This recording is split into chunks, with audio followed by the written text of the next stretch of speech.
గుజరాత్కు 2 లక్షల కోట్ల bullet train project ఇచ్చారన్న KTR. హైదరాబాద్కు కనీసం మెట్రో కూడా ఇవ్వరా అని నిలదీత.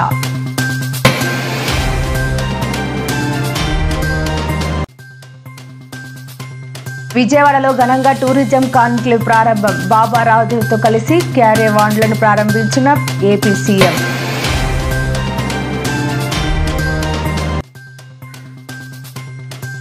బంగాళాఖాతంలో ఏర్పడిన అల్పపీడనం, పలు ప్రాంతాల్లో భారీ వర్షాలు వెల్లడించిన ఐఎండీ.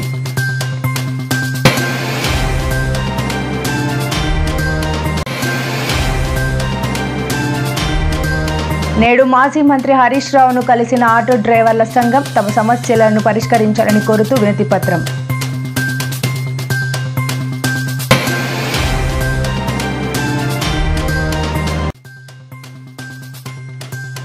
కడప జిల్లాలో విషాదం. ఎలక్ట్రిక్ స్కూటర్ పేలి మహిళ దుర్మరణం.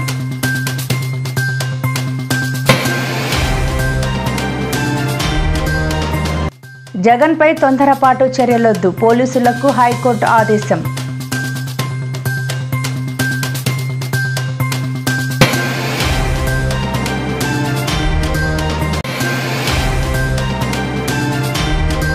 ప్రపంచవ్యాప్తంగా నేడు విడుదలైన మంచు విష్ణు కన్నప్ప. హైదరాబాద్లోని ఏఎంబి సినిమా హాల్లో చిత్రాన్ని వీక్షించిన వైఎస్ విజయమ్మ.